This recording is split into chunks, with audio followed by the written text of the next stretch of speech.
So, in this video, I'm going to tell you my honest story about starting an agency at 17. What were the problems I faced? What were the biggest challenges? How much you can earn? What's the potential of this business? And what my actual real experiences were, and what my reason was to start this, whole thing.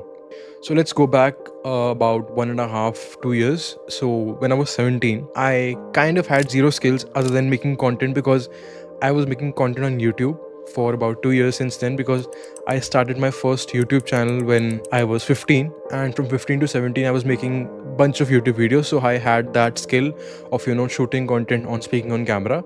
So let's begin with the first thing, which were expectations, and then we'll go to the story. So when I was starting out, my expectations were that I would be earning thousands and thousands of dollars when I will start business under 3 months. Like that was my whole expectations, and clients would start rolling in immediately because I was not really exposed to the business world as it was, and that's why I had kind of unreal expectations. But those broke as soon as I started my whole business thing. So let's begin the story now. So, what actually triggered the idea of a business and the idea of making a lot of money in my mind was actually that when I was in Singapore, I actually went to a mall called the Marina Bay Sands, and the mall there is called the Shoppes Mall, I think so. And it's like one of the most expensive malls in the world, and it's like probably the most expensive in Singapore. And going there made me realize something, because when I went there, I didn't really know that how expensive it would get. And every single luxury brand, like from watch brands like AP, like Patek Philippe, like Rolex, like Richard Mille, like literally every single watch brand, most of them, and luxury clothing brand like Hermes, Loro Piana, or Prada, Gucci, LV, like everything.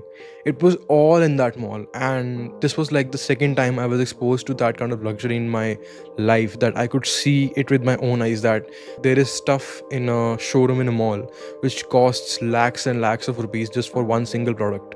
And I didn't really get why it cost that much, but I had a like kind of an insecurity about it, because when I went there, my parents literally told me that like we are on a vacation, and if you like really want something, just let us know and we can, like, we will buy you stuff, like we will buy you this, we will buy you that if you want it, like we are on vacation, it's all good. But I really couldn't do it, because deep down I knew that I had not earned it yet. Yes, I could spend their money and buy a cloth or two, or like a watch or something else, but I didn't want to, because I know that it would just turn out to be another thing which my parents bought me, and I won't really value it. And that was the moment I actually decided that enough is enough, and I actually needed to start earning money. And it was not that I was into luxury goods and I just want to earn money to buy them, but it was like being self dependent, that if I ever want to buy something, like buy an expensive watch, a luxury watch which costs anywhere starting from 8 lakh rupees to 8 crores, and to afford that I wanted to do it myself, first of all. Second thing is that if I don't do it myself, I won't really value it, because I don't know what actually was the process of becoming a person who can actually afford that kind of a watch. And the second reason was also that, other than affording all of this luxury goods or lifestyle, is that I wanted to provide for the people I love, and people who are underprivileged, I can help them when I start earning a shit ton of money. And that was my whole thing, because earning money to sustain yourself is the most basic thing you can do. And if you're doing that, well and good, that's something good, because a lot of people are not even able to do that in today's time. But I felt that I had that calling, that I wanted to do more. And being honest, even until now, I haven't been able to reach that kind of a stage where I can provide for myself and I can provide for everyone around me, because I haven't been able to, like, I haven't been that successful at business yet. But I know that in the coming future, in the next 5 to 10 years of time, I will be way more successful than this, and I will be making millions and millions of dollars, and soon billions and billions of dollars as well. And I know that I will be successful, because literally that's everything I want to do. Because this world works on money, and if you don't earn enough money, it won't respect you, like no one would. So coming back to the story, in that moment when the idea sparked me that I need to start a business, I need to start like making actual money. Like, I can't wait through 4 years of college to actually start making money. I need to start now, because like that's just time wasted, because making money is the ultimate goal for everyone who is like going to college or doing anything at all. So what I did was that I called up one of my friends whose mindset aligned with me, and I told him that, bro, like we really need to start a business, and he was into it obviously, because that's why I called him, because our mindsets were kind of aligned that way. And I told him that when I get back from Singapore, let's meet up and let's decide on something, like what we would love to execute and how we would do it and what the business could be around, and what's like we'll make the whole plan basically. And when I got back, that's when the real journey started, because when I got back and actually met up with him, it was just two 17-year-olds thinking what the hell to do, because we didn't really have anything in mind to specifically do, but we had a vision in mind that we need to make a lot of money. So whatever we have to do to make a lot of money, we'll do, of course legal and ethical and moral. And then it clicked me that I had been running a YouTube channel for 2 years, so that was my skill. Like, content was my skill. As you can see now, right now I'm making content, and that was my whole skill. And my friend, well, he wasn't doing anything specific in terms of skills or in terms of experience, so he was kind of skillless, I would say, at that point of time, which he agrees with as well, that when we were starting out, he didn't really have a skill. I didn't either, because I was also learning a skill in the process of it, and I'm still learning. But our starting points were different, but we decided on content. And our final decision after loads and loads of research was that we'll start a marketing agency, because at that point of time it was really being like marketed and sold to everyone that you should start a marketing agency, and like it's a easy model to start, which was not really true, but it was still being marketed that way. And two concepts were clear to us, that we wanted to earn in dollars, and we had to select a niche and then target it, and then start this whole business thing around it. We decided that we will learn the basics of marketing, we'll learn the basics of all the aspects of marketing for a business, and then we'll hire experts to do the thing. And because we know the basics, we will be able to understand them and understand the client as well. And then we'll build a sales system, or just cold outreach to clients and get clients, earn money from them, and pay whatever we need to pay the experts, and bank the profit. And it looked really easy at that point of time to us. So what we did was, we basically got, and with that money we bought a domain, and we bought business emails, and we bought, like, designed the whole website, and bought the hosting from Wix for that website. The next step was figuring out the niche, and we figured out that we wanted clients from the US, and we figured out that we wanted to target roofers and realtors for some reason. So we started in that. After our research about how to run a marketing agency, how to run a business, it was clear that we need customers, and to acquire those customers we need to market ourselves, or basically cold outreach them. So we started doing that. So the basic and the simplest form of outreach we could do at that point of time, the cold outreach we could do, was simply cold DMing people, which was the easiest way for us. And that we did. We did thousands and thousands of DMs over months, but because of a lack of experience and because of being a little delusional and not knowing what we were actually doing, we ended up landing a grand total of 0 clients, because our reply rate was really shit. I don't know why it was. Probably because our skill was really bad, but 0 meetings set, and basically 0 customers in the first 2 to 3 months. And that really opened our eyes, that we were thinking this was going to be a piece of cake, but it really was not going to be. And earning real money with real skills, with real systems, is actually way harder than you think it is. So we adapted, and we decided that we won't target US clients. We were not really able to pitch them, because we can only pitch a person if they are in contact with us. And if we are DMing them, or if we are cold emailing them, and they do not reply, and they do not talk with us or communicate with us, then we can't really get a client, because we're literally not able to pitch them. So how can we actually land a client? So at that point of time, we actually decided that enough is enough, and we need to pivot, and we actually need to start making money, because it was high time that we had not made money, literally 2 to 3 months of just cold DMing and learning stuff, but we didn't make any money until that point of time.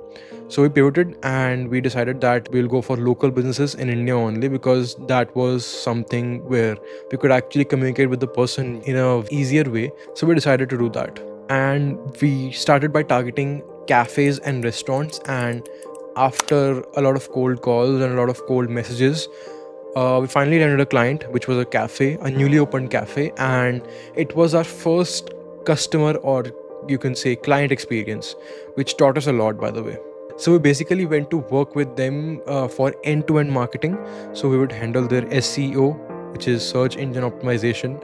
We did their online content, so reels and everything. So we had like organized shoots for them, and it was a great experience of knowing that we didn't have to work in cafes and restaurants, because after studying a bit of data, we found out that over 70% of cafes and restaurants, not just in India but in most places in the world, are actually cut to cut in terms of profits and are actually making a loss most of the times, because restaurant business is one of the hardest to run because the margins are kind of shit. It's like one of the hardest industries to crack because it's like a product plus service industry. So we basically said that we don't want to work with restaurants and cafes anymore because we can't charge them higher, we can't really give them like a direct sales boost, and their average order value is not high enough for them to, invest in us. So we pivoted from that as well, and then we decided that we would turn to real estate, which was a much more lucrative industry and which was, a much more rewarding industry for marketing. And our offerings were the same, that will do your SEO for your company, will do your website if you don't already have one, will do marketing for you, will get leads for you, will book appointments for you, like all that stuff for them. When we came to real estate, we realized that cold DMs or cold messages won't really work, or cold emails won't really work with them. We actually need to, start cold calling, because now our procedure was that we'll search up realtors locally and we'll start calling them up, and then we'll set meetings that if you are interested in working with us, we'll come to you and we'll start working with you and all that stuff. So that was the way we actually set meetings with them, which was actually physical. So we had to physically go there.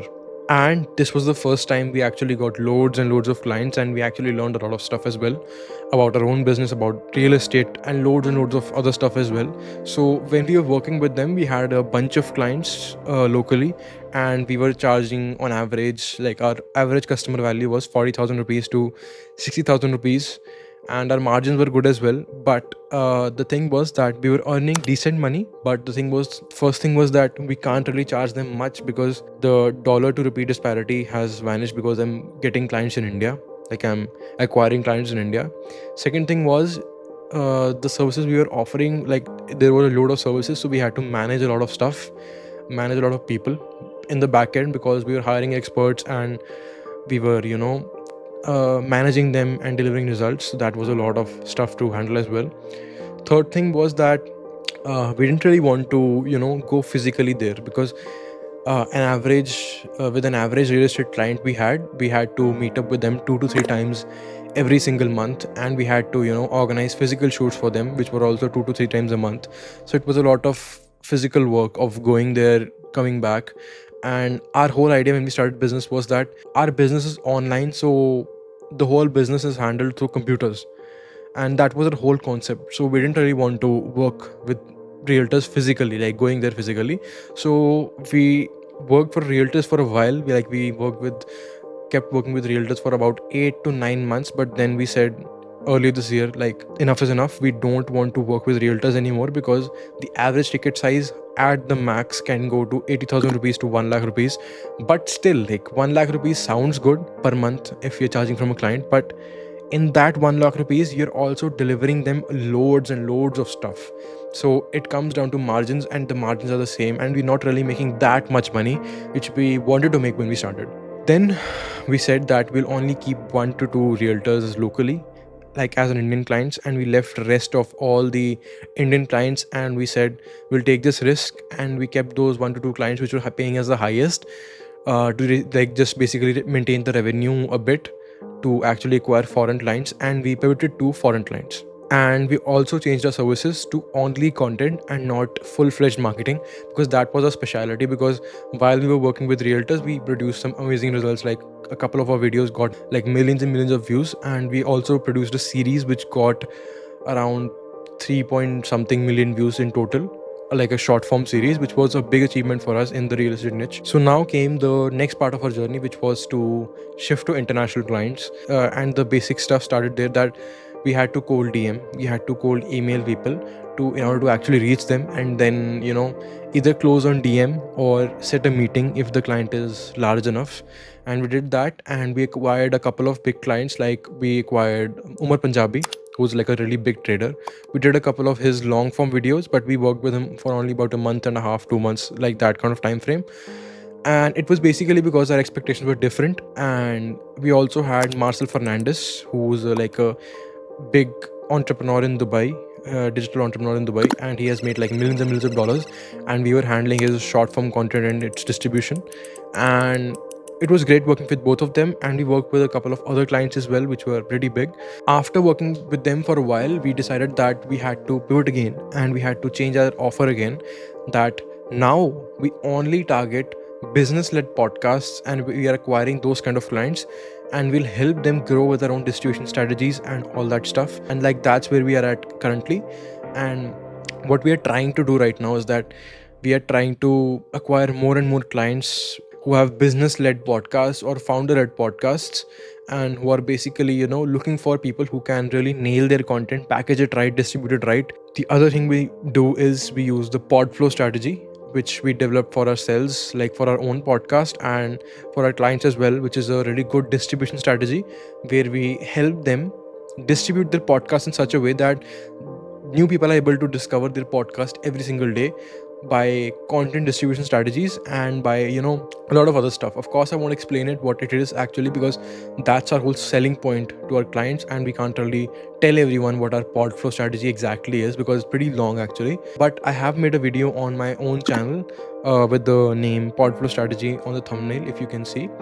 And it's about 20% of the pod flow strategy, not the whole strategy. So you can, if you want to know what it is, you can watch that video as well. And honestly, that was our story until now, and it has been like an adventure where we have discovered a lot of new stuff. And business is simple, but it's not easy because it requires a lot of grit. It requires a lot of, like, you need to have a very thick skin, because to take rejection after rejection after rejection and then finally pivot to success, finally pivot to actually getting clients, it's a really rough journey. And yes, we made like a decent amount of money while working in this business, but we still haven't made the kind of money we had thought of when we started this whole business thing. And that's why we are pivoting towards it, and that's why we keep on improving ourselves. And I think with our current offer, we'll actually start making the kind of money we had thought of. And honestly, this business pays really well if you are constant at it, if you are doing it in a disciplined way. But keep in mind that the best and worst thing about business is that you are the person who has to be consistent in your own business to actually make sure that it keeps making money. Because if you're extremely consistent, extremely disciplined, and you keep putting the effort in day after day, you'll start making way more money than your average job or your average salaried person. But the same goes into negative spectrum as well, that if you don't work in your business, you'll stop making money entirely, because until you have automated your business, the business actually depends on you, and you need to be a part of it. And if you're not that involved, and if you're not that consistent with your business, you might stop making money. And the final verdict is that if you're 17 or 18 and you want to start a business, just like me, just like I started my own business, here's some things I'll tell you from my own experience. First thing is that you need to accept that you will fail, you will feel lost, and you will feel that you are not really doing anything because you're not accomplishing anything. But if you keep showing up day after day, you will figure it out for sure. And by the way, you will probably outlearn and outperform people twice your age or maybe thrice your age if you just keep showing up and keep at it. And you need to frame this in your mind that running a business is not fun or freedom at first. For the first 2 to 3 to 5 years, you have to just work hard, not look at the clock, not look at the dates, weeks or months. You need to keep working and learn a lot of stuff, discover a lot of stuff, keep failing, and that's about it. Like, that's what happens when you're starting out, because you're not an expert, you don't know anything. And if you can survive that, after that 3 to 5 year phase, you'll actually start to see why business is such a good thing for you. And after that 3 to 5 years of extreme hard work or that working phase, you'll actually start getting the freedom which you always desired. And I'm still in my grinding phase. I haven't reached the freedom phase, and I will reach it soon. I hope so, and I'll know I will. But that's kind of the reality of business. You can start in any industry, but this will always be the core reality. And honestly, we are just getting started, and I'm going to keep on working harder And yes, sometimes I get lazy, sometimes I get complacent, or sometimes I get, I don't really work that hard. But I'm trying to fix that. I'm trying to improve, and I'm actually trying to earn a lot of money, a shitload of money. And when I do, I'll tell you how I did it. I'll tell you what happened along the way. And subscribe to this channel if you want to know what happens in the next chapter of my life. And if you just liked my advice, my story, my journey, and like this video, share this video with your friends if you liked it. And I'll see you in the next one.